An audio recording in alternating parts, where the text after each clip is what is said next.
Hello, कैसे हो बच्चों? ठीक है। आज के क्लास में जो हम लोग पढ़ेंगे बाबू, वो बोर्स एटॉमिक मॉडल को पढ़ेंगे। किसको पढ़ेंगे? बोर्स एटॉमिक मॉडल को पढ़ेंगे। बोर्स एटॉमिक मॉडल को पढ़ने से पहले हम लोग पिछले क्लास को थोड़ा सा रिवीजन कर लें। तो क्या था पिछले क्लास में हमने पढ़ा था? Electromagnetic spectrum. ध्यान दीजिएगा, इलेक्ट्रोमैग्नेटिक स्पेक्ट्रम। तो किसको कहते हैं इलेक्ट्रोमैग्नेटिक स्पेक्ट्रम, है ना? तो हम बोले थे आपको, when we arrange electromagnetic wave in increasing order of their wavelength.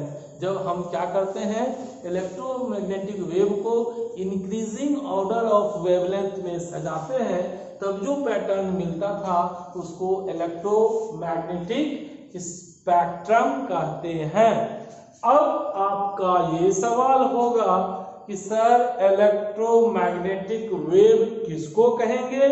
तो वो वेव जो आपका लाइट के स्पीड से ट्रैवल करे उसको हम लोग क्या कहते हैं? Electromagnetic wave.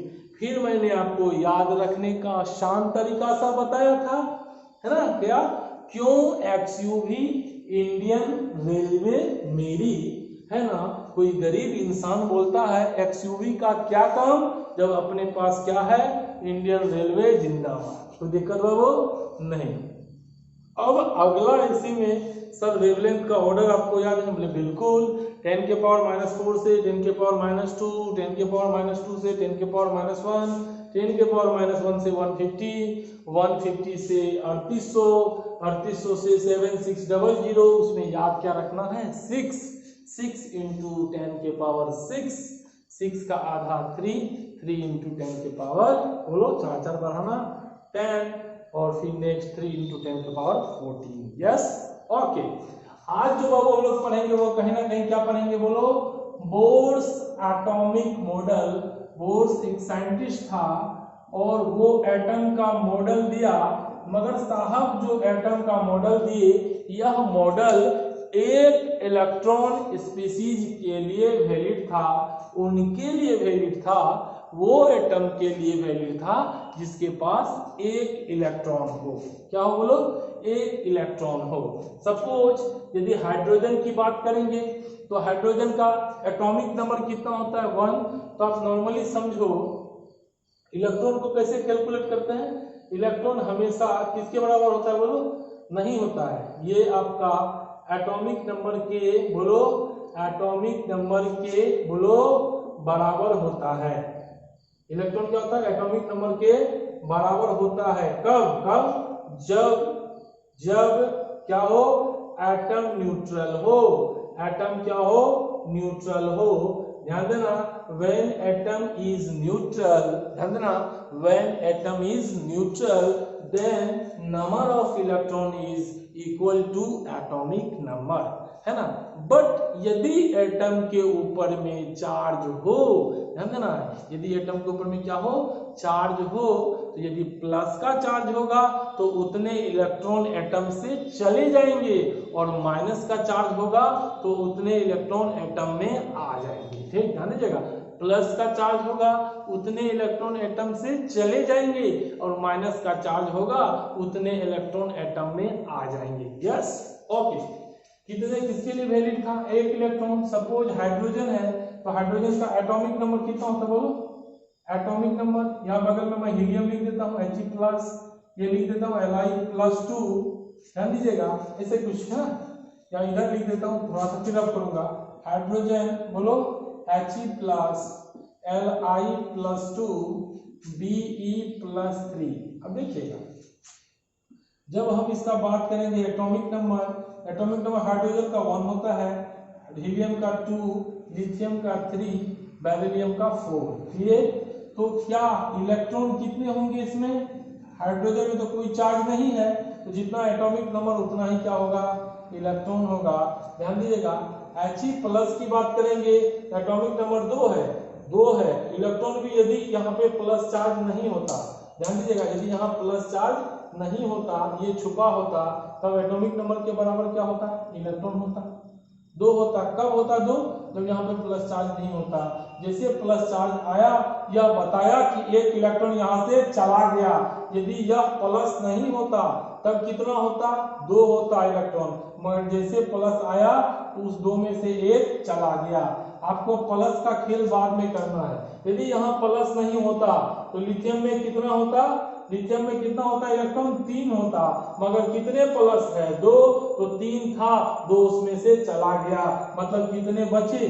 1 बचे। अब देखो हाइड्रोजन, हीलियम, लिथियम, बेरिलियम, यदि प्लस नहीं होता तो बेरिलियम में कितने इलेक्ट्रॉन होते? यदि प्लस नहीं होता, ध्यान दीजिएगा, तो कितने होते? 4। मगर क्या बोला? 3 प्लस है, इसका मतलब 4 में से 3 इलेक्ट्रॉन चले गए।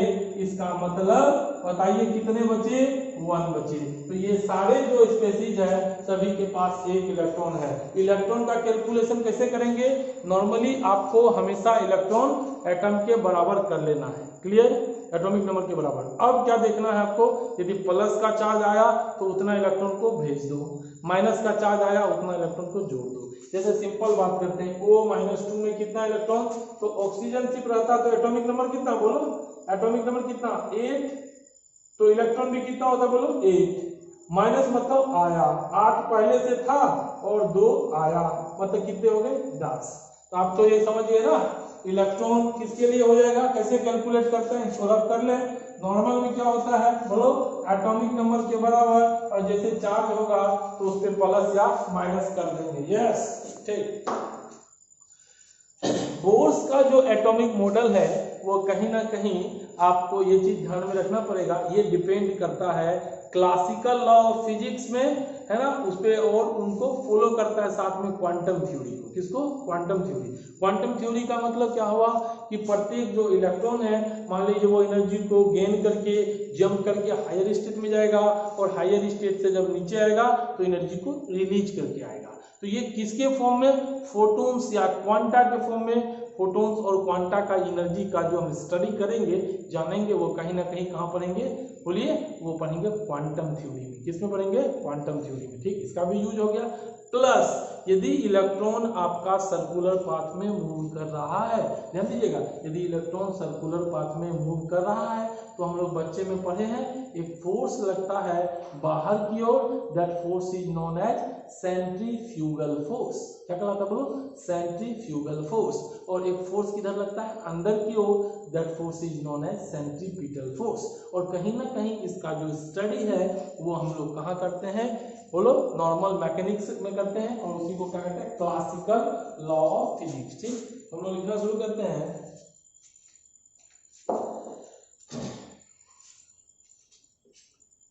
दिस मॉडल इज, ये जो मॉडल है बाबू, based on quantum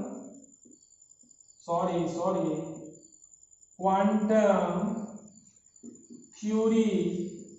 This model is based on quantum theory, है ना, and classical बोलिए लॉ ऑफ फिजिक्स। ये जो मॉडल है ये कहीं ना कहीं हमारा डिपेंड करता है, this model is based on quantum theory and classical law of physics.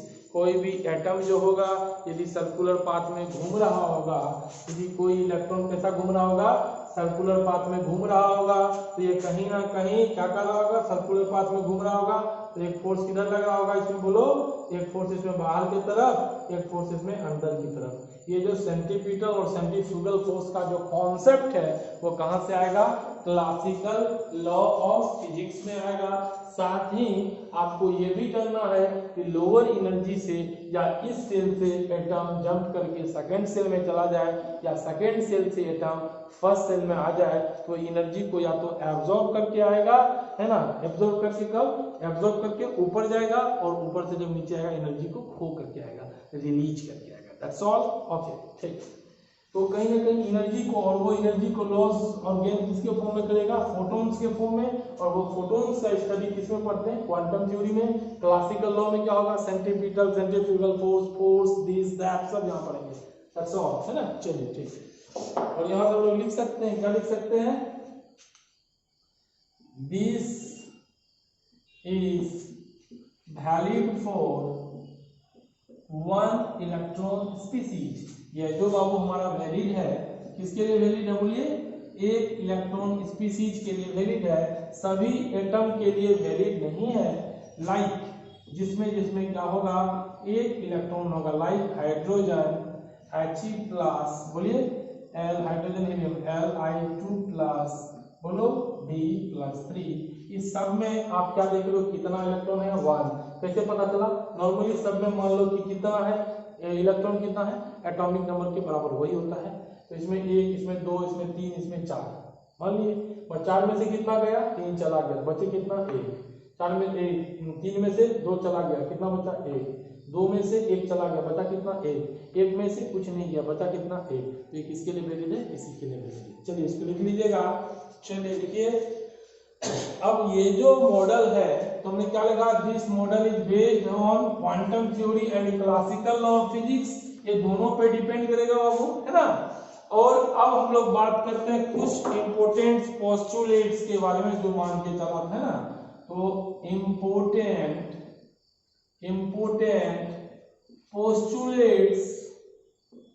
postulates of Bohr's atomic model.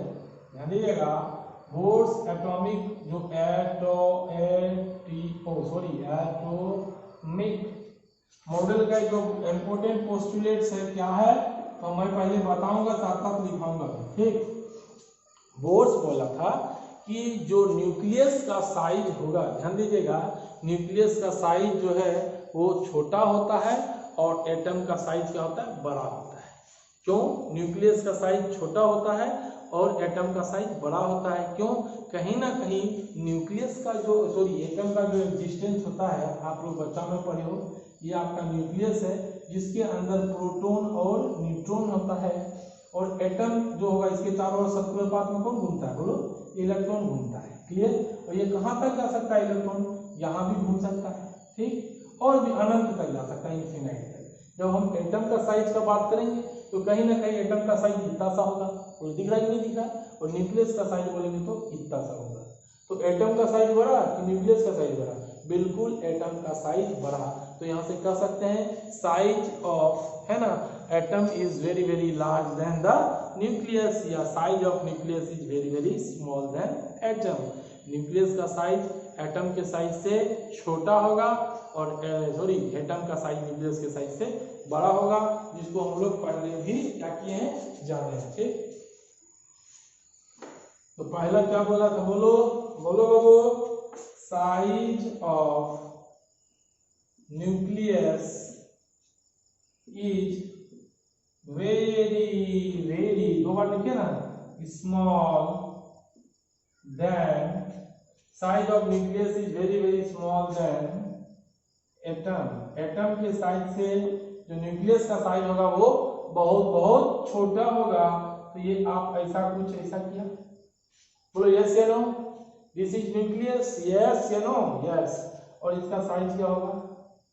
ये एटम का साइज, यहाँ इलेक्ट्रॉन घूम रहा है, तो हमारा जब एटम का साइज बोलेगा तो रेडियस ये हो गया, और न्यूक्लियस का रेडियस बोलेगा तो R1 हो गया। तो ये R1, ये R2, और यदि हम लोग बोलेंगे R1 क्या हो गया? बोलो, रेडियस ऑफ न्यूक्लियस, और R2 क्या हो गया? बोलो, रेडियस ऑफ, यस बोलिए, एटम। अब दिल से बोलो, एटम बड़ा कि न्यूक्लियस बड़ा? बिल्कुल सर, एटम बड़ा, यस, बहुत खूब। चलिए ठीक है, अब ध्यान दीजिएगा इधर, है ना। ठीक, अब नेक्स्ट जो पोस्टुलेट्स देखेंगे उसको देखिएगा, है ना। कहाँ गया? डिस्टर्ब है,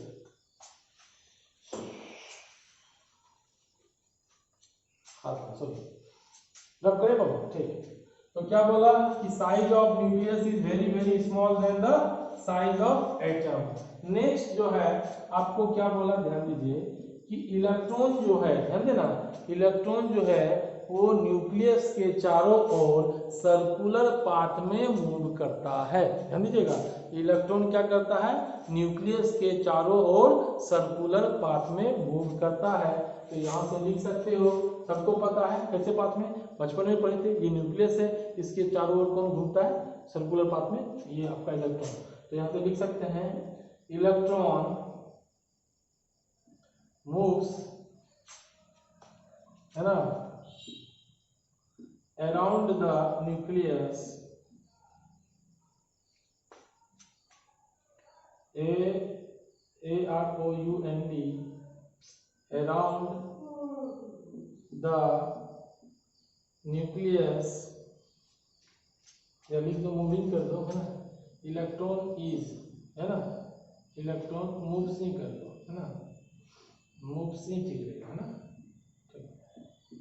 moves around the nucleus in circular path, in circular path. Electron क्या होता है, सर्कुलर पाथ में मूव करता है around the nucleus, and that circular path, and that circular path is known as cell orbit, है ना, और एनर्जी लेवल। ध्यान दीजिएगा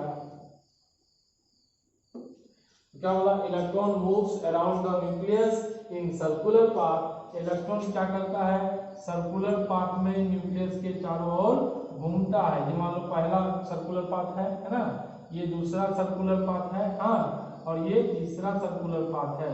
और ये जो सर्कुलर पाथ है, ध्यान दीजिएगा, इलेक्ट्रॉन क्या करता है, सर्कुलर पाथ में न्यूक्लियस के चारों ओर घूमता है, और यह सर्कुलर पाथ को हम लोग क्या करते हैं, बोलेगा, है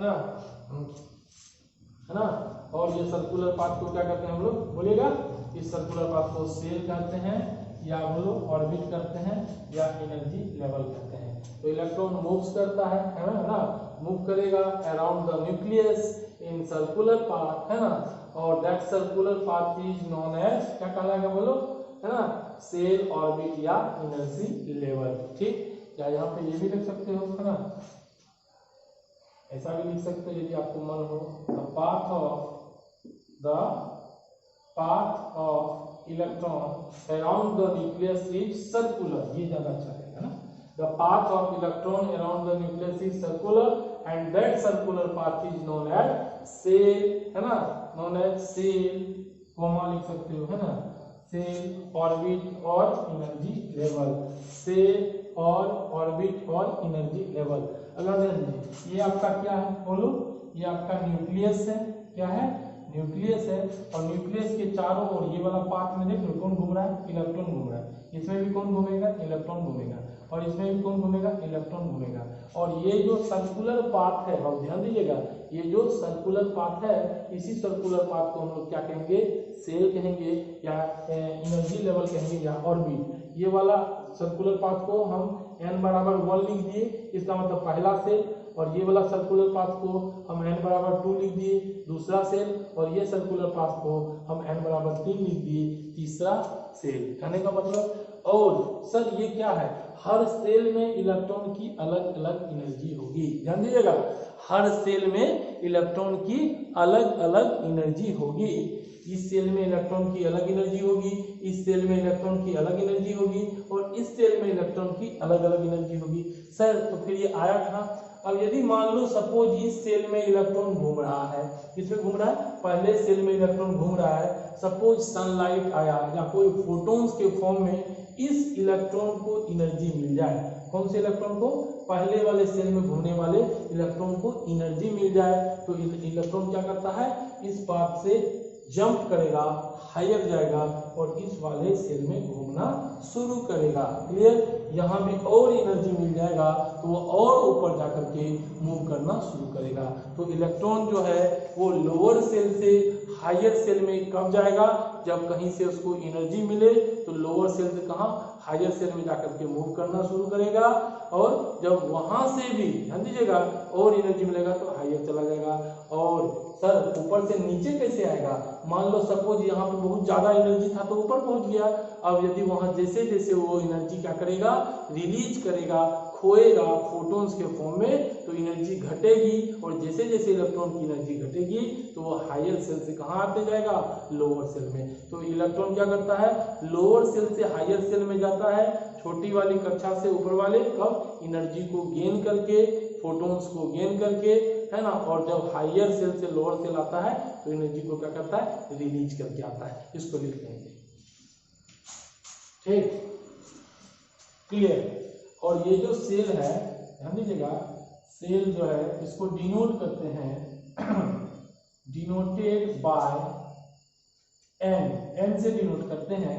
और एन का मान हमारा क्या क्या हो सकता है, पहला सेल हो सकता है 1, दूसरा सेल 2, तीसरा सेल 3, चौथा सेल 4, 5, और डॉट डॉट कहाँ तक जा सकता है भैया, इलेक्ट्रॉन का कोई बाउंड्री नहीं है, अनंत तक जा सकता है। विटामिन का टेबलेट कितना वो खाया उस पे डिपेंड करता है कि वो विटामिन का टेबलेट कितना खाया। ज्यादा जोर का विटामिन खाया तो कहाँ चला जाएगा, अनंत, और एनर्जी को क्या करेगा, रिलीज करके फिर नीचे आएगा। यस, तो 1 2 3 4 5, और ये n बराबर 1 जो होता है इसको पहला सेल बोलते हैं, और कभी कभी k सेल भी इसको कहेंगे, इसको l सेल कहेंगे, इसको m सेल कहेंगे, इसको m सेल कहेंगे, इसको o सेल कहेंगे, और किसी को p q r s t u v w x y z कहते रहेंगे।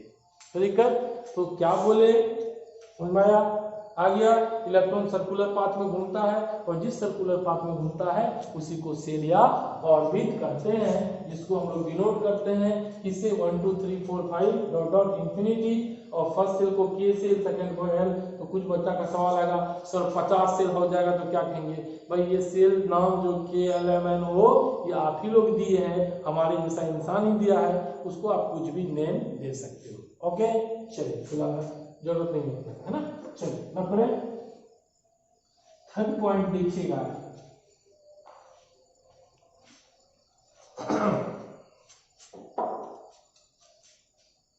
ध्यान दीजिएगा, बोला electron can revolve only in those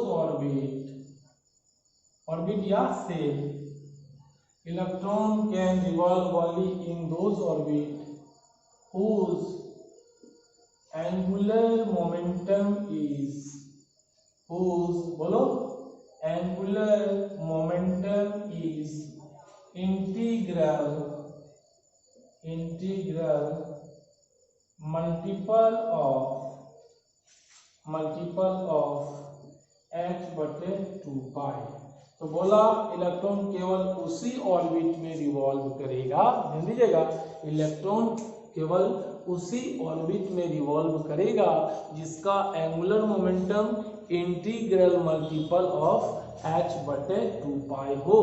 मतलब एंगुलर मोमेंटम का मतलब mvr, एंगुलर मोमेंटम का मतलब बोलो mvr, या इंटीग्रल मल्टीपल होगा किसका, n, है ना, h/2 पाई का, इसका मतलब h/2 पाई का इंटीग्रल, मतलब mvr बराबर n हो गया, समेशन एक तरह से a करके, है ना।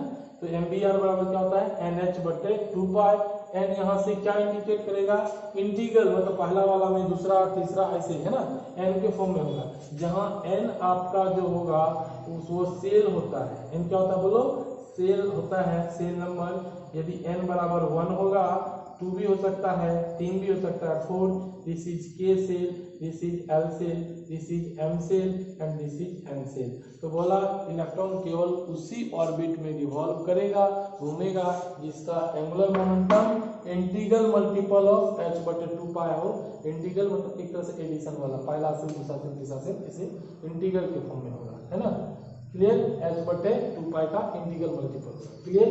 तो mvr बराबर क्या होता है, nh/2 पाई, nh/2 पाई, क्लियर। चलिए अब आपसे यहाँ पे छोटा छोटा सवाल पूछता है, रब करें इसको, उतार लीजिए। आपसे सवाल पूछता है कि यदि इलेक्ट्रॉन, ध्यान दीजिएगा, यदि इलेक्ट्रॉन थर्ड सेल में हो, है ना, क्वेश्चन छोटा छोटा बस ऐसे बता रहा हूँ, इफ इलेक्ट्रॉन, है ना, मूव्स, है ना, इन, ध्यान दीजिएगा, m double O moves in revolve कर लो, revolve in, if electron revolve in, कौन सा बोलो, ध्यान दीजिएगा, बोलो बोलो, थर्ड सेल, एक कंफ्यूजन ही कंफ्यूजन है यार। इफ इलेक्ट्रॉन रिवॉल्व इन क्या हो जाएगा, third shell, then angular momentum is है ना, ध्यान दीजिए, एंगुलर मोमेंटम क्या होगा, एंगुलर मोमेंटम क्या होता है बोलो, mvr होता है, और mvr बराबर क्या होता है बोलो, nh/2π, mvr बराबर क्या होता है बोलो, nh/2π, और ये mvr है, ध्यान दीजिएगा, और कौन सा सेल में घूम रहा है, थर्ड सेल, तो n का मान क्या हो जाएगा 3, क्या हो जाएगा 3, थर्ड सेल मतलब n बराबर 3, ध्यान दीजिएगा, और h/2π, ये 3h/2π होगा, या 3/2 को हम लोग लिख सकते हैं 1.5h/π, ये आंसर हो जाएगा। तो इलेक्ट्रॉन जिस ऑर्बिट में घूमे, मूव्स करे या रिवॉल्व करे, आपका एंगुलर मोमेंटम क्या होगा, है ना, वही होगा। क्लियर, कोई दिक्कत बाबू नहीं। Electron can revolve in third angular, या मूव्स कर लेना, क्या कहते हैं, ये मूव में थोड़ा कंफ्यूजन है, डबल ओ वी होता है, MOVS देख लीजिएगा। If electron revolve in third shell then angular momentum is, angular momentum क्या होता है बोलेगा, mvr बराबर nh/2π, ये एंगुलर मोमेंटम हुआ, थर्ड सेल में घूम रहा है, n का मान कितना लीजिएगा 3h/2π, क्लियर, और इसी को हम लोग ऐसा लिख सकते हैं। तो कभी बोल देगा आपका कोई इलेक्ट्रॉन फर्स्ट सेल में घूम रहा है, किसमें घूम रहा है, तो mvr बराबर क्या होता है बोलो, 1h/2π, इसका मतलब n का मान कितना होगा, फर्स्ट सेल में घूम रहा है तो 1h/2π, तो h/2π, सेकंड सेल में घूम रहा है तो क्या हो जाएगा बोलो, 2h/2π, सेकंड सेल में घूम रहा है 2h/2π, क्लियर, तो आपका आंसर क्या आएगा h/π।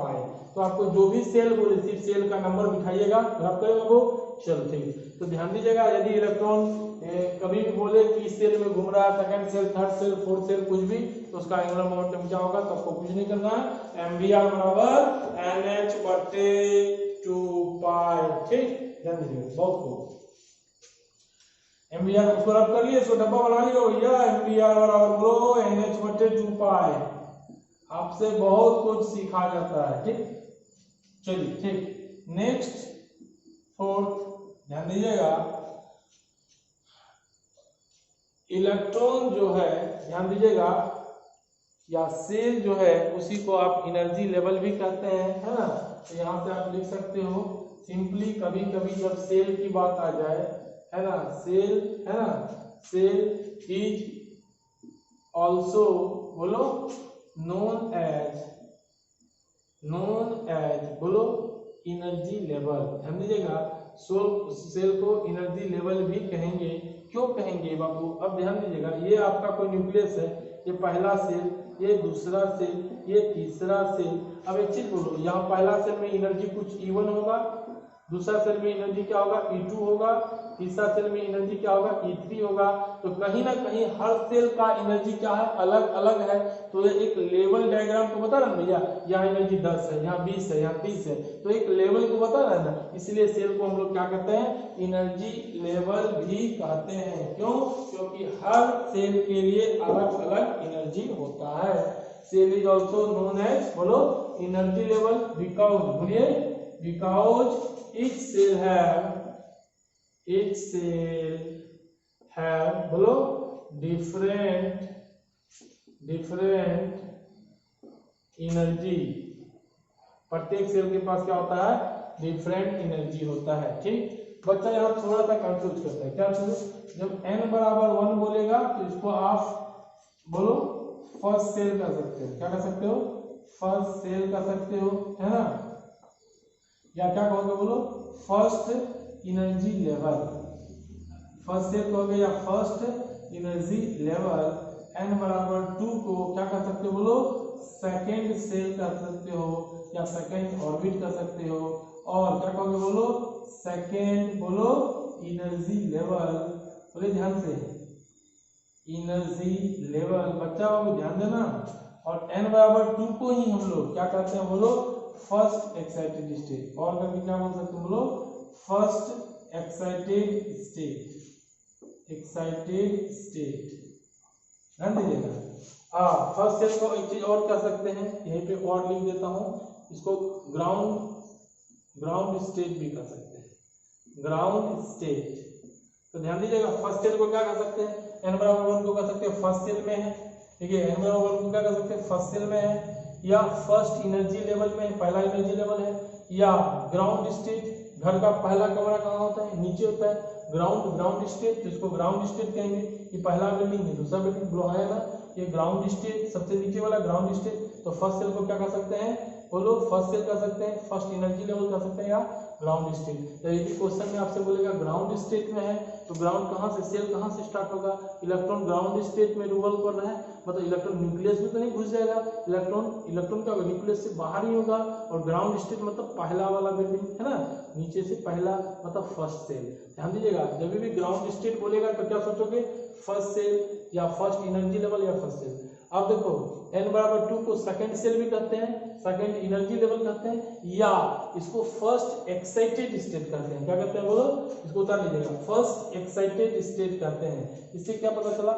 ये वाला जो है आपका फर्स्ट वाला क्या कहलाएगा बोलो, ग्राउंड स्टेट, ठीक, ये वाला क्या कहलाएगा बोलो, ग्राउंड से। अब यहाँ पे ग्राउंड में था, जंप थोड़ा सा मारा, जंप कब मारेगा, जब एक्साइटेड होगा, जंप मारेगा तो एक्साइटेड होगा, तो पहला बार एक्साइट होकर यहाँ पहुंचा, तो दिस इज नोन एज बोलो फर्स्ट एक्साइटेड स्टेट। इसी को यहाँ से जंप मारा, फर्स्ट में गया तो फर्स्ट एक्साइटेड स्टेट। अब कभी कभी बोलिएगा, ऐसा भी तो हो सकता है, यहाँ ग्राउंड में है, पहला बार एक्साइट किया तो यहाँ पहुंचा E2 में, और फिर यहाँ से एक्साइट किया तो दूसरा बार E3 में पहुंचा, तो दिस इज नोन एज बोलो second excited state, excited state. ध्यान दीजिएगा, हमने क्या बोला, n बराबर 1 को क्या कहूंगा, ग्राउंड स्टेट, n बराबर 2 को क्या कहूंगा, फर्स्ट एक्साइटेड स्टेट, n बराबर 3 को क्या कहूंगा, सेकेंड एक्साइटेड स्टेट। कैसे, देखो ग्राउंड स्टेट पहला वाला, एक बार जंप मारा फर्स्ट एक्साइटेड स्टेट, दूसरा बार जंप मारा सेकेंड एक्साइटेड स्टेट, तो ग्राउंड स्टेट हुआ पहला वाला, n बराबर 1 ग्राउंड स्टेट, n बराबर 2 पहला फर्स्ट एक्साइटेड स्टेट, n बराबर 3 सेकेंड एक्साइटेड स्टेट, n बराबर 4 फिफ्थ एक्साइटेड स्टेट, n बराबर 6 सेवेंथ एक्साइटेड स्टेट, सॉरी उल्टा होगा, n बराबर सॉरी इवन n बराबर 1 ground state, second excited state, first excited state n बराबर 2, सेकेंड एक्साइटेड स्टेट n बराबर 3। तो आप क्या देखते हो, जितना एक्साइटेड स्टेट होता है इलेक्ट्रॉन उससे एक सेल ऊपर होगा। क्यों, क्योंकि नीचे में कौन है, सबसे पहले ग्राउंड स्टेट है, तो जितना एक्साइटेड स्टेट होगा इलेक्ट्रॉन वहां से एक सेल क्या होगा, ऊपर होगा। जितना भी एक्साइटेड स्टेट होगा, first excited state, second, third, कोई दिक्कत बाबू, बिल्कुल नहीं। तो यहाँ से आपसे कोई पूछ लेगा सेवेंथ एक्साइटेड स्टेट, क्या बोला बोलो, सेवेंथ एक्साइटेड स्टेट। तो ध्यान दीजिएगा, सेवेंथ मतलब नीचे में कौन होगा, ग्राउंड स्टेट, उससे ऊपर कितना 7, मतलब n बराबर क्या आ जाएगा, सेवेंथ एक्साइटेड स्टेट में बोलो n बराबर 1 ज्यादा, क्यों, क्योंकि इससे नीचे कौन है, ग्राउंड स्टेट है। 49th एक्साइटेड स्टेट, यदि कोई बोलेगा 49वां एक्साइटेड स्टेट, तो बोलो n का मान क्या होगा, बोलो 1 इससे ज्यादा, n बराबर 50। बोलेगा 39th एक्साइटेड स्टेट तो n बराबर 40, 99th एक्साइटेड स्टेट तो n बराबर 100। एक क्या कीजिएगा, सेल बढ़ा दीजिएगा। क्वेश्चन में आपको बहुत बार एक्साइटेड स्टेट बोल करके देगा, इसलिए आपको बोल रहे हैं ग्राउंड स्टेट बोले तो n बराबर 1, और फर्स्ट एक्साइटेड स्टेट बोले तो एक एक करके बढ़ाना, n बराबर 2, सेकेंड एक्साइटेड स्टेट बोलेगा तो n बराबर 3, थर्ड एक्साइटेड स्टेट बोलेगा n बराबर 4, फोर्थ एक्साइटेड स्टेट बोलेगा n बराबर 5। दैट्स ऑल, कोई दिक्कत बाबू, बिल्कुल नहीं। चलिए बहुत अच्छा, ठीक। नेक्स्ट लास्ट अभी पांचवा पॉइंट देखेंगे कि अब कभी कभी हम आपको बताए थे कि इलेक्ट्रॉन जब लोअर एनर्जी से हायर एनर्जी जाता है या हायर एनर्जी से लोअर एनर्जी जाता है, दो काम हो सकता है, नीचे से ऊपर जाएगा या ऊपर से नीचे आएगा, है ना, तो क्या करेगा, एनर्जी को नीचे से जब ऊपर जाएगा एनर्जी को एब्जॉर्ब करेगा, है ना, नीचे से ऊपर जाएगा एनर्जी को एब्जॉर्ब करेगा, और ऊपर से जब नीचे आएगा एनर्जी को रिलीज करेगा। यस, चलिए ध्यान दीजिएगा, तो हम लिख सकते हैं when electron jump from lower energy level when electron jump from lower energy level to higher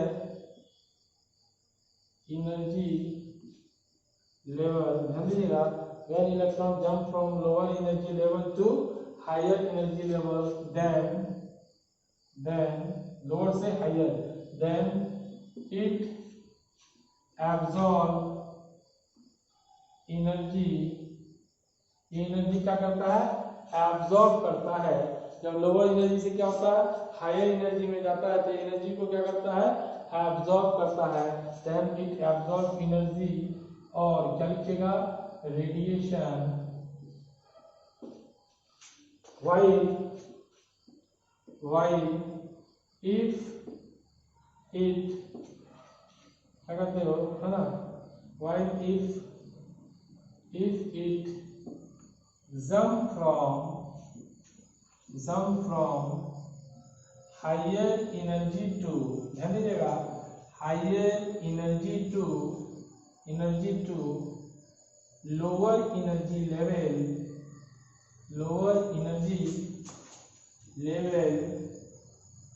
then it emits बोलो एनर्जी, फोटोन रेडिएशन है ना, एनर्जी और रेडिएशन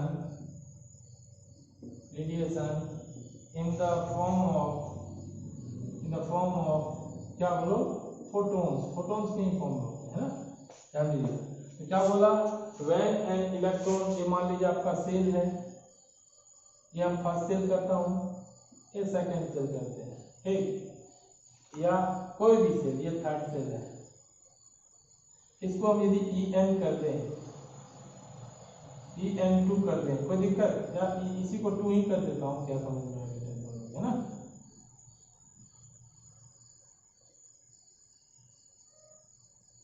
तो अच्छा से करते हैं, ये फर्स्ट सेल, अरे यार, ये सेकंड सेल, यदि हम इसको En1 कर दें इधर वाले को, तो ये क्या हो गया, En2 हो गया। तो हम क्या बोल रहे हैं, यदि इलेक्ट्रॉन यहाँ से कहाँ जाए, मतलब फर्स्ट सेल में है, फर्स्ट सेल से कहाँ जाए, ऊपर वाला सेकंड सेल जाए, या कहीं जाए, मतलब नीचे से यदि ऊपर जाएगा, कब जाएगा, जब एनर्जी को एब्जॉर्ब करेगा। जैसे आप अररिया से अमेरिका कब जाएंगे, ऊपर, मतलब हायर एनर्जी कब, भाई जब विदेश घूमने जाना तब तो एनर्जी चाहिए, और वो एनर्जी क्या चाहिए, पैसे चाहिए।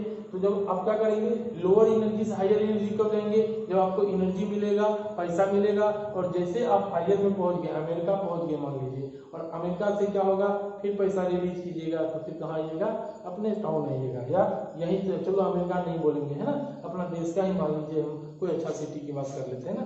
मान लीजिए आपके पास पैसा नहीं है, आप घर पे हैं, घर, ये आपका पहला एनर्जी लेवल, आपको पैसा मिला तो आप बैंगलोर जाओगे या गोवा जाओगे कि नहीं जाओगे, गोवा गए, है ना, ध्यान देना। और फिर जैसे पैसे खर्च हो जाएंगे तो गोवा से कहाँ आओगे, नीचे। ये खर्च होना मतलब एनर्जी जब रिलीज होगा तो हायर स्टेट से कहाँ आइएगा, लोअर स्टेट, और जब एनर्जी एब्जॉर्ब कीजिएगा तो क्या कीजिएगा, जब पैसा मिलेगा तो अररिया से गोवा, और जब पैसा खत्म होने लगेगा, रिलीज करेंगे तो गोवा टू अररिया। तो यहाँ पे ध्यान दीजिएगा, ये En1, ये En2, यहाँ से यदि लोअर एनर्जी से हायर एनर्जी जाएंगे, एनर्जी को एब्जॉर्ब करेंगे, और हायर एनर्जी से कहाँ आएंगे, लोअर एनर्जी, तो एनर्जी को रिलीज करेंगे। और यह जो एनर्जी का रिलीज करना या एब्जॉर्ब करना, ये कहीं ना कहीं फोटोन्स को गेन करने के कॉन्सेप्ट में आता है ना, ठीक, कोई दिक्कत। और ये कितना होगा भाई, आखिर यहाँ से यहाँ तक जाने में जो एनर्जी चाहिए, कहाँ से कहाँ तक, सुरभ करें, समझ जाइएगा, क्लियर, चलिए समझिए ध्यान से। ये न्यूक्लियस है, ये फर्स्ट सेल, ये सेकंड सेल। सपोज यहाँ की एनर्जी E1 है और यहाँ की एनर्जी E2 है, या En2 कर देता हूँ, है ना, और En1, कुछ भी, कोई भी सेल हो सकता है। यहाँ की एनर्जी इतना, यहाँ की एनर्जी इतना, यहाँ से यहाँ जाने में कितना एनर्जी लगेगा, इतना एनर्जी लगेगा, या यहाँ से यहाँ आने में कितना एनर्जी लगेगा, कुछ एनर्जी यहाँ से जब यहाँ आएगा तो खोएगा, यहाँ से यहाँ जाएगा तो पाएगा।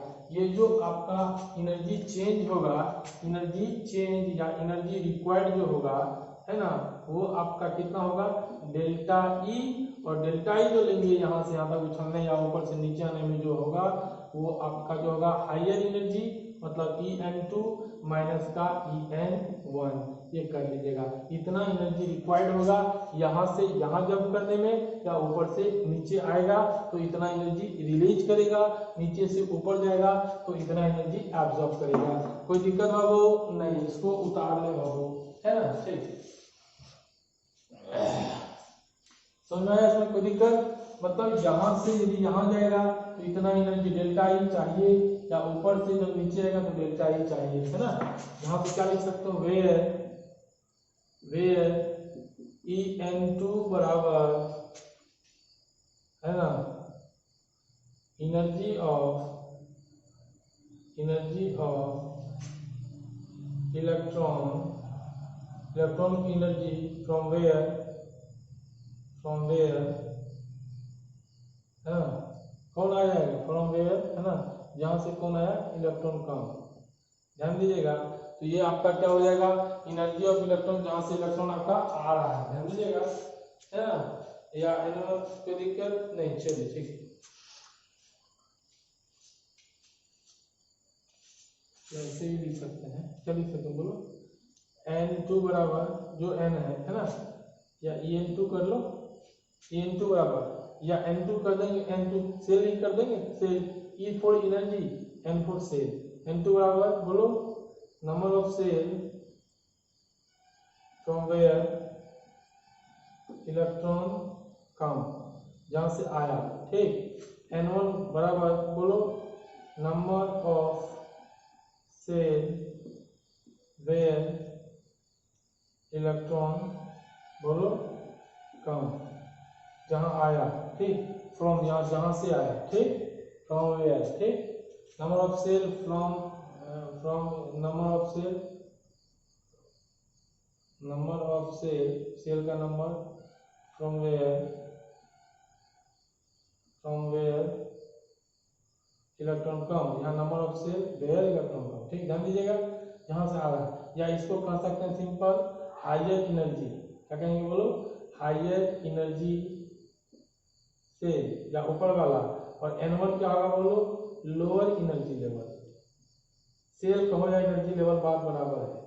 तो यहाँ से ध्यान दीजिएगा, फीलिंग को समझिए, क्या इलेक्ट्रॉन यदि यहाँ से यहाँ जा रहा है तो आपका जो यहाँ से यहाँ जाने में, या ऊपर से नीचे आने में, ऊपर से जब नीचे आएगा एनर्जी रिलीज करेगा, नीचे से ऊपर जाएगा तो एनर्जी एब्जॉर्ब करेगा, कितना करेगा, तो डेल्टा ई करेगा, जहाँ En2 क्या है, हायर एनर्जी सेल का एनर्जी, माइनस का En1 क्या है, लोअर एनर्जी सेल का एनर्जी। कोई दिक्कत बाबू, बोलो बोलो बोलो, बिल्कुल नहीं भाई, चकाचक, चलिए ठीक है, कब करें, चलो उतार लीजिए, चलो बहुत अच्छा।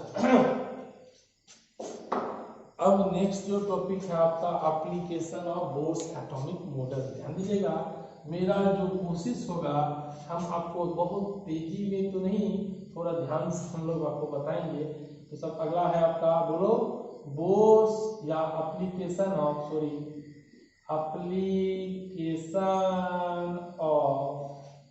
बोलो बोर्स एटॉमिक मॉडल, बोर्स का एटॉमिक मॉडल का एप्लीकेशन क्या होगा।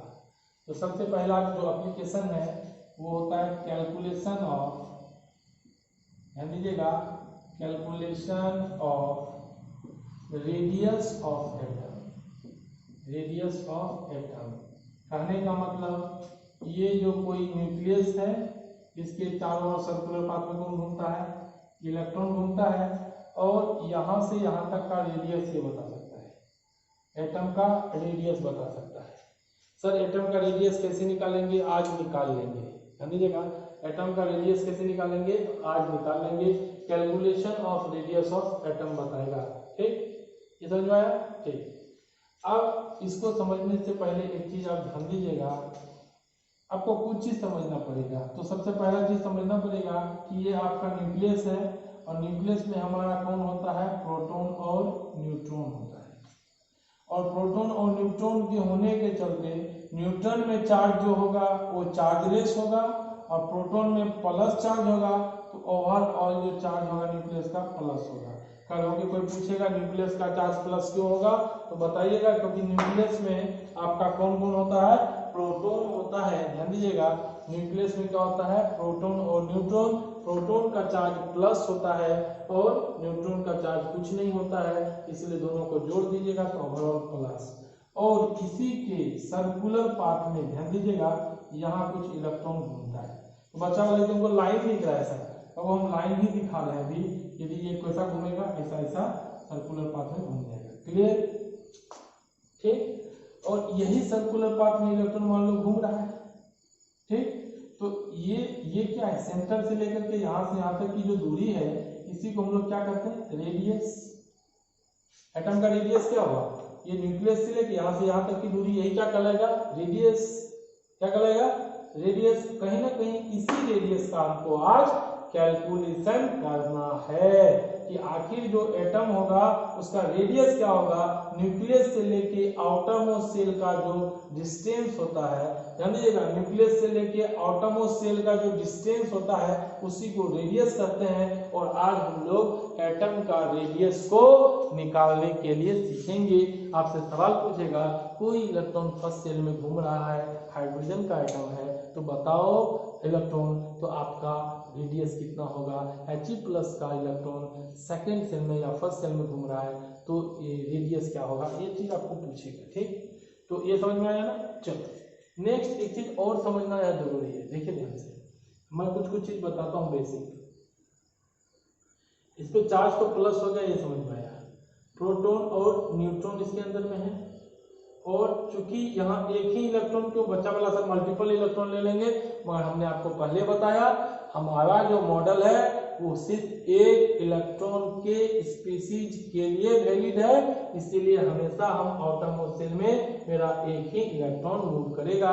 क्योंकि बच्चे बोल सकते हैं सर 5 इलेक्ट्रॉन भी हो सकता है, 7 भी हो सकता है, हम बोले भैया हमारा जो वैलिड है मॉडल वो एक इलेक्ट्रॉन के लिए वैलिड है ना, जिसके पास एक होगा, ठीक।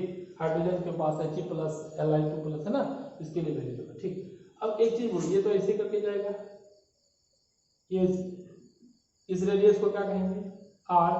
अब एक चीज बोलो, यदि याद होगा इलेक्ट्रॉन का चार्ज कितना होता है, इलेक्ट्रॉन का चार्ज आपको 1.6 × 10⁻⁻19 कूलम होता है। प्रोटॉन का चार्ज कितना होता है, यदि मैग्नीट्यूड लेंगे मतलब वैल्यू नहीं ले, माइनस माइनस, ये भी 1.6 × 10⁻⁻19 कूलम होता है।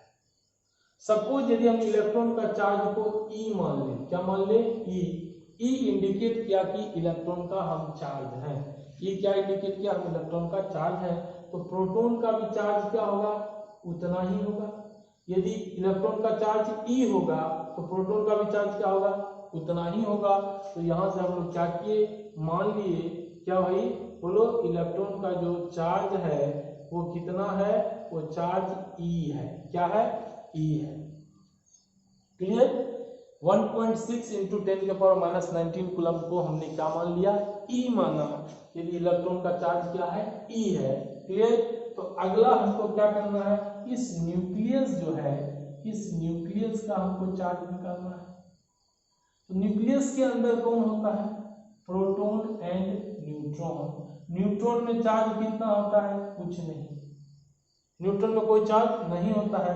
तो ओवरऑल चार्ज किसके चलते होगा, तो ओवरऑल चार्ज किसके चलते होगा, चार्ज सिर्फ होगा ड्यू टू, बोलो प्रोटॉन, ड्यू टू प्रोटॉन।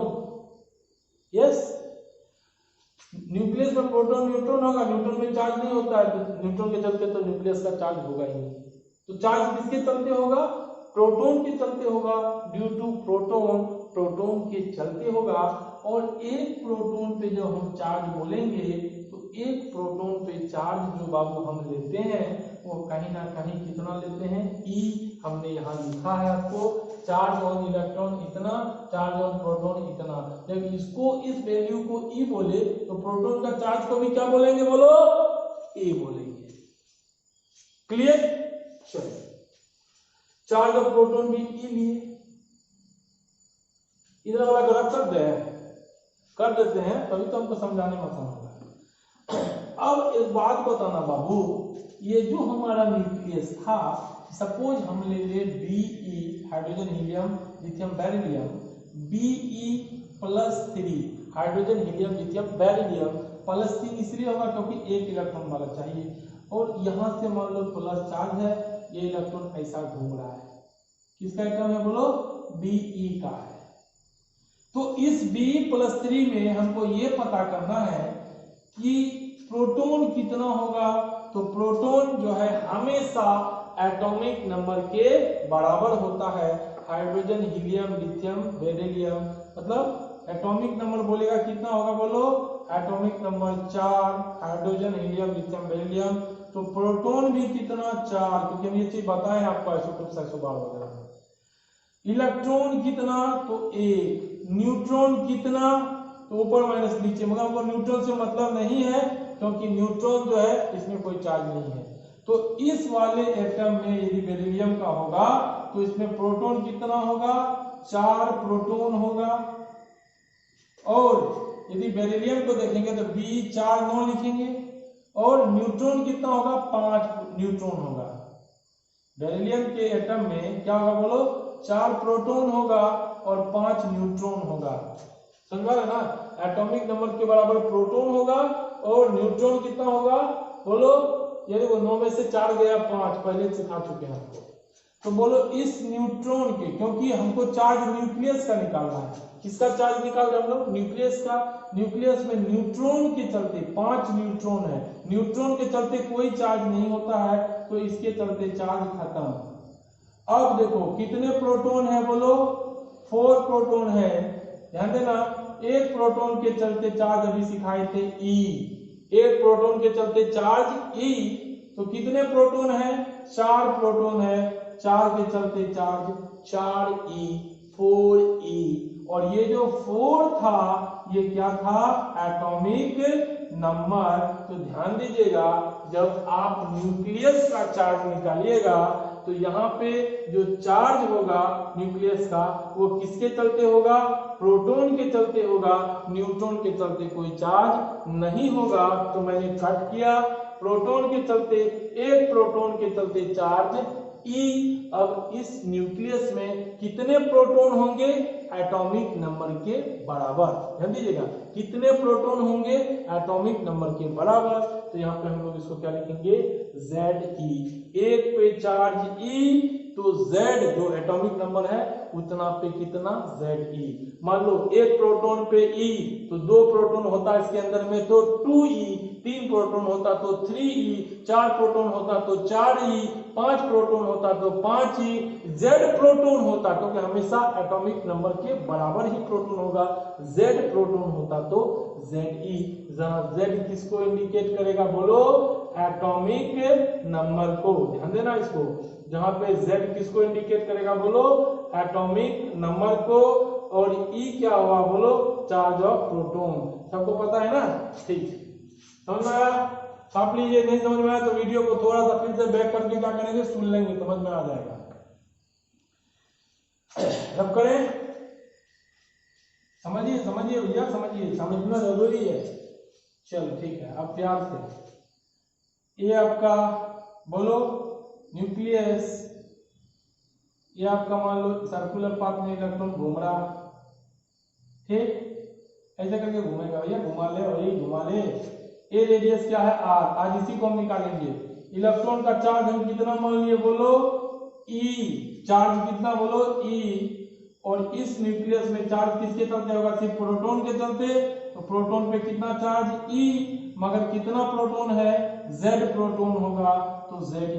तो सर क्यों इस पे भी E चार्ज प्रोटॉन पे? तो आपको वहां हम बताए हैं, देखिए ध्यान से। इलेक्ट्रॉन प्रोटॉन पे सेम चार्ज होता है, ठीक, क्लियर। इस पे एक इलेक्ट्रॉन है तो E, 2 रहता तो 2E, मगर हमारा वैल्यू कितने के लिए है? 1 इलेक्ट्रॉन के लिए, तो ये हमेशा E और ये हो गया Ze। क्लियर, बहुत खूब, चलो ठीक।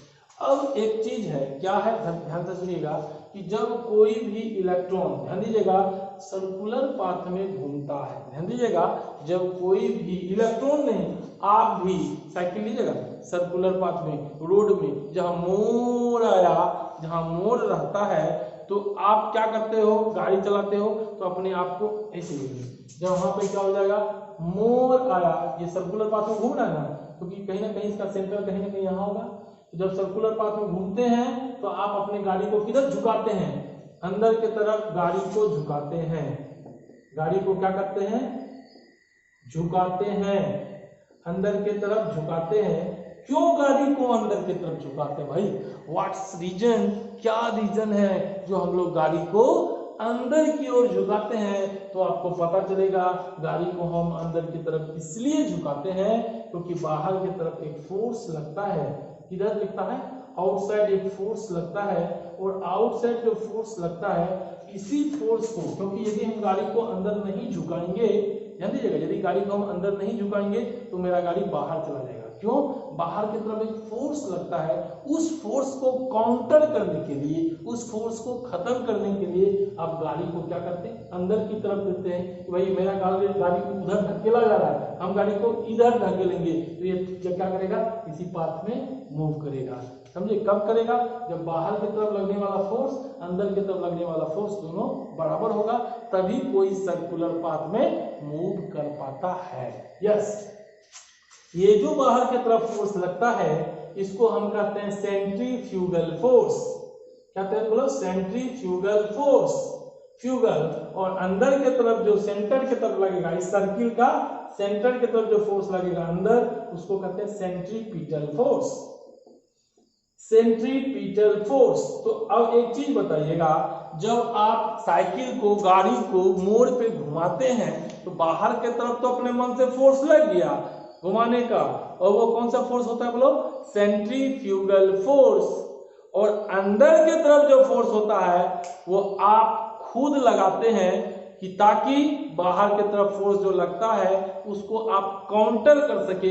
उतना ही अंदर की तरफ यदि फोर्स लगेगा, जितना बाहर की तरफ फोर्स लगता है उतना ही अंदर की तरफ फोर्स लगेगा, तो आप इसी पाथ में घूम जाएंगे। जैसे सपोज यदि खली इधर भी खींच रहा है, खली इधर भी खींच रहा है, both side force is equal, तब क्या होगा? आप इसी पाथ में रिवॉल्व कर जाइएगा।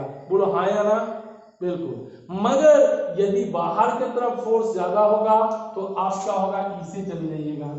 अंदर की तरफ फोर्स ज्यादा हो गया तब यहीं गिर जाइएगा साइकिल लेके। ये दोनों कंडीशन होता है। कभी क्या होता है? रोड से सीधे निकल जाते हैं, कभी ज्यादा मोड़ लिए तो वहीं पे गिर जाते हैं। जब नीचे आपका स्लाइड कर जाता है ना, स्किड कर जाना, तब समझ जाइए अंदर ज्यादा मोड़ लिए। बाहर यदि नहीं, अंदर ज्यादा अच्छा नहीं तो बाहर की तरफ निकल जाता है। क्लियर? ये ध्यान दीजिएगा। तो ये कब आपको उधर लीजिए, नीचे वाला सेंट्रीपिटल, ऊपर वाला सेंट्रीफ्यूगल। तो कब कोई भी इलेक्ट्रॉन क्या करेगा? सर्कुलर पाथ में मूव कर पाएगा जब बाहर की तरफ फोर्स, इसको रब करें थोड़ा सा, करते हैं, ठीक। यार देखो, इस इलेक्ट्रॉन में बाहर की तरफ फोर्स लगेगा। कौन सा फोर्स? बोलो, ये सर्कुलर पाथ में घूम रहा है। कौन से पाथ में? बोलो, सर्कुलर पाथ में घूम रहा है ना, बाहर की तरफ फोर्स लगेगा, इसको कहेंगे हम लोग सेंट्री, बोलो, फ्यूगल फोर्स। और सेंट्रीफ्यूगल फोर्स जो है इलेक्ट्रॉन का, बाहर की तरफ जो लगने वाला फोर्स होता है वो mv²/r होता है। ध्यान दीजिए, जब ये सर्कुलर पाथ में घूम करेगा, जब ये सर्कुलर पाथ में मूव करेगा, तब जो इसमें फोर्स होगा वो बाहर की तरफ लगेगा, वो कितना होगा? mv²/r। ध्यान दीजिएगा, mv²/r बाहर की तरफ, हमेशा बाहर की तरफ mv²/r। तो ये किस चीज पे डिपेंड करेगा? m mass of electron, v किस स्पीड से घूम रहा है, और r क्या होगा? बोलो, रेडियस पे। मतलब ये डिपेंड करेगा, ये बाहर की तरफ फोर्स किस पे डिपेंड करेगा? जो घूम रहा है उसका मास पे, v4 उसका वेलोसिटी पे, और r4 इसका रेडियस पे। क्लियर? ये तो ऐसा घूमेगा। सर अंदर की तरफ कौन सा फोर्स लगेगा? बाहर तो बता दिए mv²/r, अंदर की तरफ कौन सा फोर्स लगेगा? तो थोड़ा सा यहाँ मैं बता रहा हूँ, दिख रहा है भैया?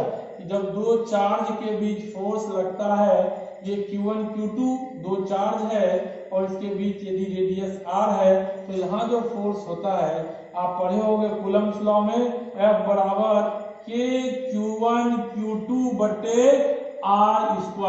जब दो चार्ज के बीच भी फोर्स लगता है, दो चार्ज के बीच भी फोर्स लगता है, और वो फोर्स क्या होता है? बोलो, K Q1Q2/r², है ना। तो यहाँ भी कौन चार्ज है? E है। यहाँ कौन चार्ज है? ZE है। तो अंदर की तरफ क्या होगा? एक फोर्स लगेगा। बच्चा बोला क्यों अंदर की तरफ लगेगा सर? क्या रिपल्सन नहीं हो सकता है क्या? हम बोले बिल्कुल नहीं हो सकता है। क्यों भाई?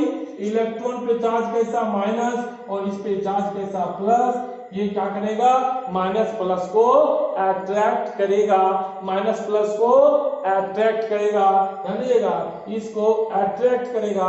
तो ये बाहर की तरफ जो फोर्स लगा किसके चलते लगा, क्योंकि यह इलेक्ट्रॉन क्या कर रहा है मूव कर रहा है सर्कुलर पाथ में, इलेक्ट्रॉन सर्कुलर पाथ में मूव कर रहा है। जब भी कोई सर्कुलर पाथ में मूव करता है तब उसमें एक फोर्स लगता है बाहर की ओर और वो फोर्स क्या कहलाता है सेंट्रीफ्यूगल फोर्स, जिसका वैल्यू क्या होगा mv²/r। यस चलिए, और चूंकि यह चार्ज है तो वहां हम गाड़ी चला रहे थे तो हम गाड़ी को झुका लिए, आज यहाँ चार्ज है तो अंदर भी ये क्या हो रहा है अट्रैक्ट हो रहा है। क्यों अट्रैक्ट हो रहा है, this is electron and this is nucleus, here charge is negative and here बोलो पॉजिटिव, इसलिए ये इसको अट्रैक्ट कर रहा होगा। तो अंदर कौन सा फोर्स लग रहा है बोलो इलेक्ट्रोस्टैटिक फोर्स, या कर सकते हो ना इलेक्ट्रो है ना, या कूलम्बिक कर दो सिंपल कूलम्ब्स लॉ के हिसाब से, कूलम्बिक बोलो फोर्स लग रहा है। और ये कूलम्बिक फोर्स को ही हम लोग क्या कर सकते हैं बोलो बाबू सेंट्रीपिटल फोर्स। क्यों, क्योंकि ये सेंटर की ओर लग रहा है। अब ये कब इस पाथ में घूम जाएगा, कभी बताए थे कब इस पाथ में घूम जाएगा, जब बाहर की तरफ लगने वाला फोर्स अंदर की तरफ लगने वाला फोर्स दोनों क्या हो जाएगा बाबू बोलो बराबर हो जाएगा। तो यहां से लिख सकते हैं कि फॉर स्टेबिलिटी कि एटम आपका स्टेबल हो इसी पाथ में घूमे, फॉर स्टेबिलिटी क्या होगा बोलो, क्या होगा बोलो सेंट्रीफ्यूगल फोर्स, ध्यान दीजिएगा सेंट्रीफ्यूगल फोर्स बराबर सेंट्रीपिटल फोर्स, सेंट्रीफ्यूगल फोर्स बराबर सेंट्रीपिटल फोर्स। और बताइएगा सेंट्रीफ्यूगल बाहर के तरफ लगने वाला फोर्स क्या है बोलो mv²/r। यस, और ये बराबर होना चाहिए सेंट्रीपिटल फोर्स और अंदर की तरफ किसके चलते फोर्स लग रहा है चार्ज के चलते, और वो फोर्स कितना होता है kq1q2/r², k बोलो q1q2/r²। हेयर नेक्स्ट हम कर सकते हैं mv²/r, ये r क्या है पता ही है, और इसको मैं क्या लिख सकता हूं k, q1 क्या है पहला वाला चार्ज, q1 क्या है पहला वाला चार्ज जिसको हम लोग क्या लिख देंगे बोलो e लिख दिए, और q2 क्या है दूसरा वाला चार्ज जिसको हम क्या लिख देंगे ze लिख देंगे, बटे r² मतलब इसके बीच की दूरी radius that is r²। Yes या नो, यस यस रखो बिल्कुल बिल्कुल बिल्कुल बिल्कुल, चलिए ठीक है। तो यहां से आपको क्या पता चला बाबू mv²/r बराबर बोलो दिल से kze²/r बोलो स्क्वायर। यस, ये r से r कैंसिल, तो यहां से हमको क्या निकला mv² बराबर बोलो दिल से kze²/r। This is equation first, this is equation first, रख करो दिस इज इक्वेशन बोलो उतार लीजिएगा ना, उतारने में फर्स्ट रही। चलिए दिस इज इक्वेशन फर्स्ट, और आपको पता है क्या कि इलेक्ट्रॉन उसी ऑर्बिट में घूमता है जिसका angular momentum integral multiple of h/2π होता है। तो आपको पता है क्या होगा बोलो, है ना, बोलो कि इलेक्ट्रॉन रिवॉल्व इन बोलो दोज ऑर्बिट बोलो whose angular momentum is बोलो इंटीग्रल बोलो मल्टीपल ऑफ बोलो h/2π। तो यहां से हम लोग लिख सकते हैं mvr बराबर बोलो nh/2π। बोलो हाँ या ना, यस या नो, यस या नो, बोलो बोलो बोलो। और यहां से मैं क्या कर दूं v का मान लिख सकता हूं, v बराबर मेरा क्या आएगा बोलो nh/2π into mr। This is equation second. यहां तक आ रहा भैया, आ रहा बोलो आ रहा है, चलो ये दिख रहा है क्या, दिख रहा है चलो। This is equation second. अब एक चीज बताइए बाबू, एक चीज बताइए बाबू, कुछ बच्चा बोला सर के का मान क्या होगा। बाबू बिल्कुल हम के का भी मान बताएंगे आपको, टेंशन मत लेना भैया। रब करूं क्या, कर लो, चलो ठीक है, ध्यान दीजिएगा। नेक्स्ट यहां से मैं रब करता हूं, इसको देखिएगा, पुट, देखिएगा पुट, बोलिए value of v in equation, बोलिए फर्स्ट। इक्वेशन फर्स्ट में क्या पढ़े थे हम लोग, बोलो क्या पढ़े थे, बोलो v बराबर k z d स्क्वायर बटा r, यही ना था भैया। चलिए एक मिनट ध्यान दे देते, एक मिनट, चलो सॉरी एम वी स्क्वायर बराबर के जेड ई स्क्वायर बटे आर, ये पढ़े थे। यदि हम v का मान यहाँ पुट कर दे तो ये m आ गया, और यहाँ बोलो v की जगह क्या लिख सकते, बोलो एन एच बटे 2 पाई एम आर, और इसका स्क्वायर कर सकते हैं, ये बराबर मैं के जेड ई स्क्वायर बटे आर लिखूं। बोलो लिखूं या नहीं लिखूं, कोई दिक्कत नहीं सर, लिखते चलिए। एम बोलो यहाँ क्या लिखे, एन स्क्वायर एच स्क्वायर बटे 2 का स्क्वायर कितना हो जाएगा 4, पाई का स्क्वायर यस, और m का स्क्वायर यस, r का स्क्वायर बराबर k z e square by r yes. m से m कैंसिल भैया, यस, चलिए ठीक है, r से r, एक r से r कैंसिल यस, चलिए ठीक है, तो दिक्कत नहीं, इधर रख करो क्या, बिल्कुल।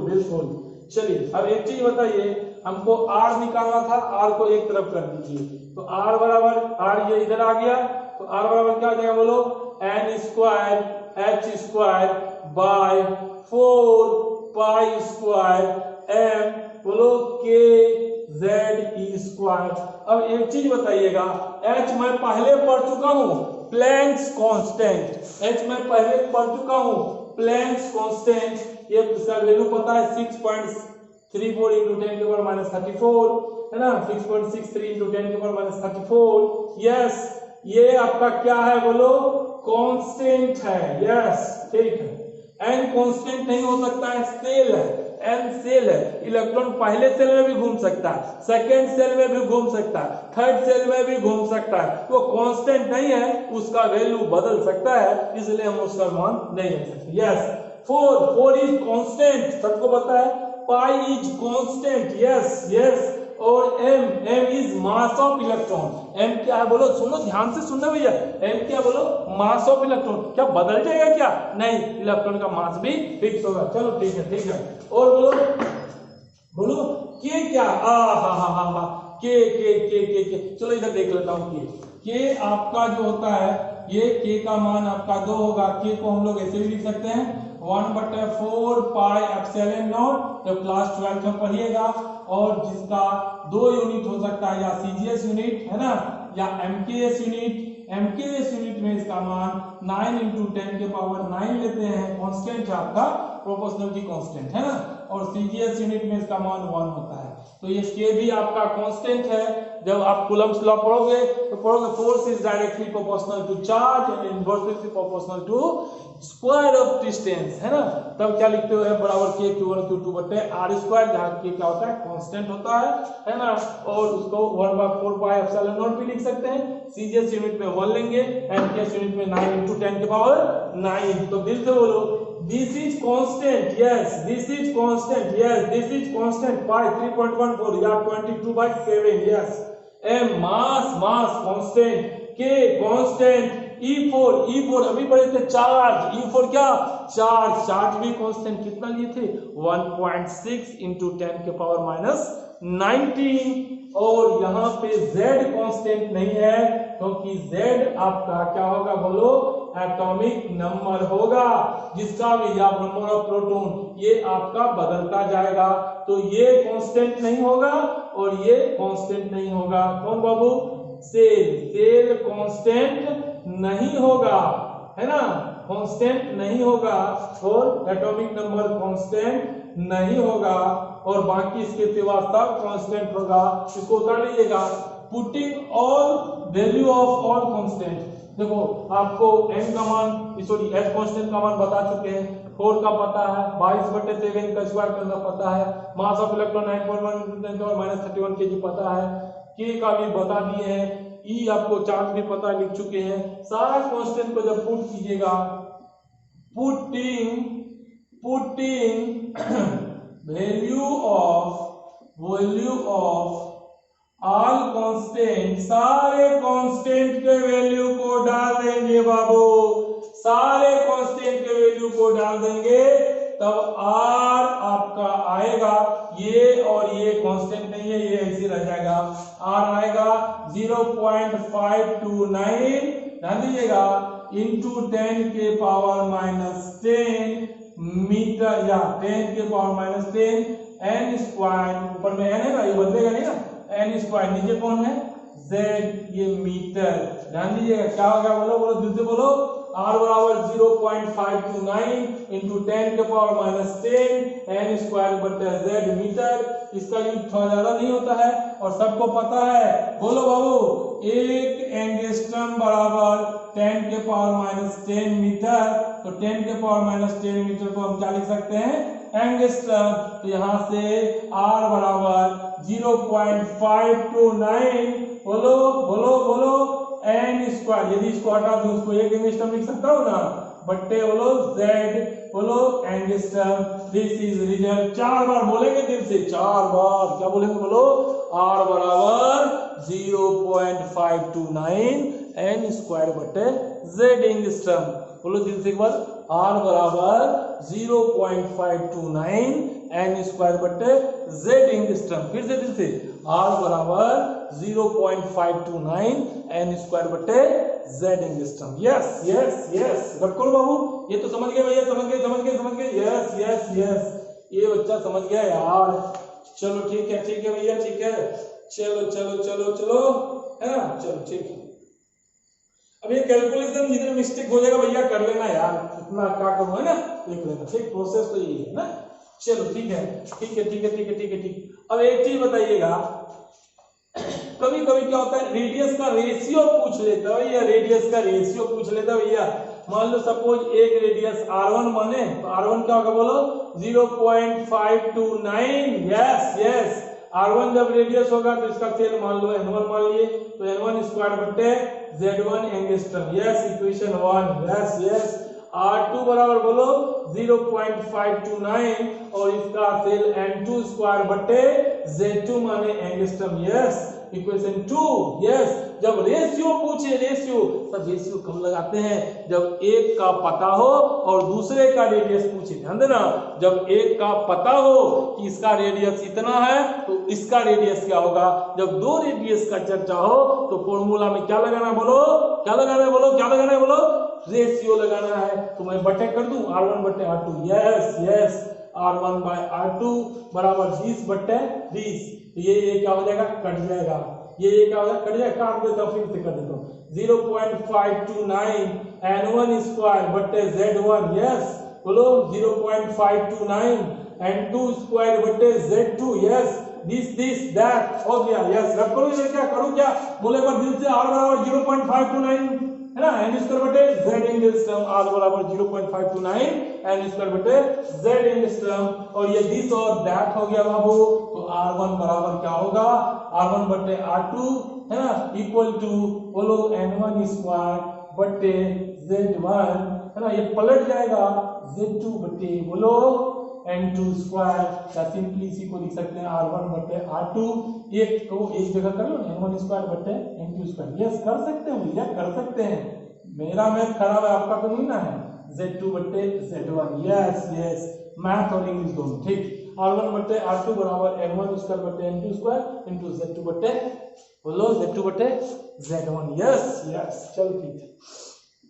बच्चा बोला सर इतना समय लगाएंगे क्या, अरे रेशियो बोल लेना भैया, r1 बटे r2 बराबर n1 स्क्वायर बटे n2 स्क्वायर इंटू z2 बटे z1, भैया कोई लगाना नहीं है, ये तो याद रहेगा ही, नहीं याद रहेगा कैसे याद रखो, बोलो r बराबर क्या बोले थे, 0.529 N1 स्क्वायर बटे Z एंगस्ट्रम।